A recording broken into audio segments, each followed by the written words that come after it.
Tonight, we confront a moment so vile, so calculated in its contempt, that it demands to be called what it is, a sick taunt from a man who no longer even pretends to respect the people he claims to serve.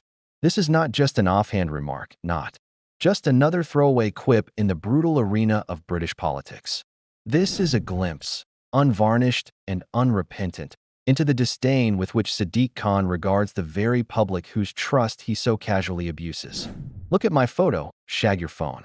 Those were his words, delivered not in jest, not in humility, but in full view of cameras, in full command of himself, knowing full well the message it sent.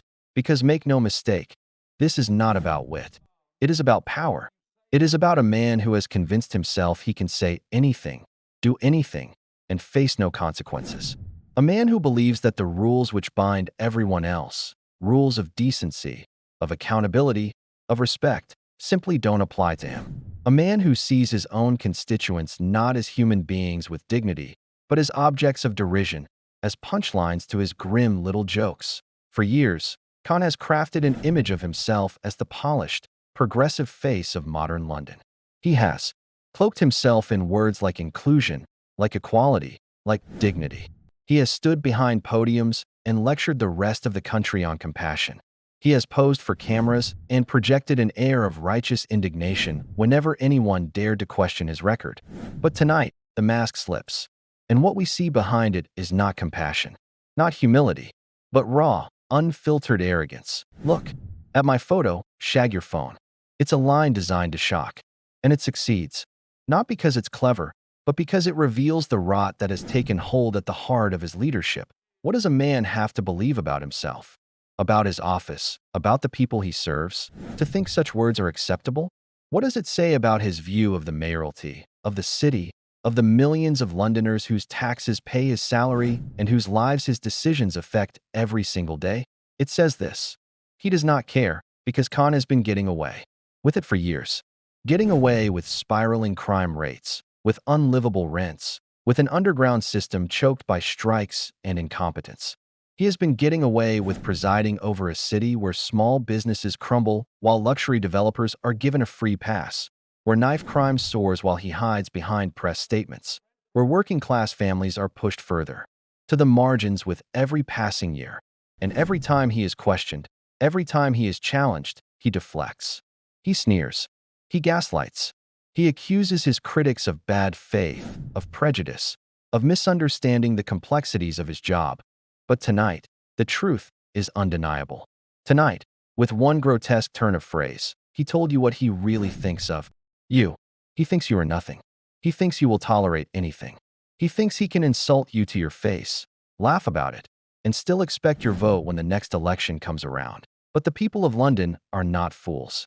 They know what they see in their streets, in their neighborhoods, in their lives. They know the promises he made and the realities he delivered. They know that behind the talk of progress is a city more divided, more dangerous, more unequal than it was before. And now they know something else. They know what he really thinks of them. This is not just about one comment. It is about a pattern of disdain, a pattern of dereliction, a pattern of a man who mistakes holding office for holding power, who confuses being elected with being untouchable. But no leader is untouchable. Not when the people remember. Not when the people stand up. Khan has humiliated his office tonight. He has debased himself, and, worse, he has debased the city he is meant to serve. And yet he does not even seem to see it. That is what arrogance does. It blinds you. You can see it in his reaction to the backlash, dismissive, mocking, as if the outrage itself is the problem rather than the words that caused it. You can see it in his refusal to apologize, his refusal to even acknowledge the harm he has done, his belief that this, too, will blow over, but it cannot blow over. Not this time. Not when the stakes are this high. Because leadership is not just about policy. It is about character. It is about how you treat people, especially when you think no one is watching. And tonight, we all saw who Sadiq Khan really is. We saw a man so consumed by his own ego that he forgot what leadership means. We saw a man so drunk on power that he forgot his duty to respect the people who gave it to him. We saw a man who thinks his office is a stage, and his constituents are nothing more than props for his performance. But the people of London are. not props. They are not jokes. They are not punchlines. They are watching. And they will remember, because this city deserves better. It deserves a mayor who respects the weight of his office. It deserves a leader who understands that words have meaning, that power has limits, that arrogance has consequences. Khan has forgotten all of that. And tonight, with one sickening taunt, he reminded everyone why he does not deserve to lead so. Let him smirk.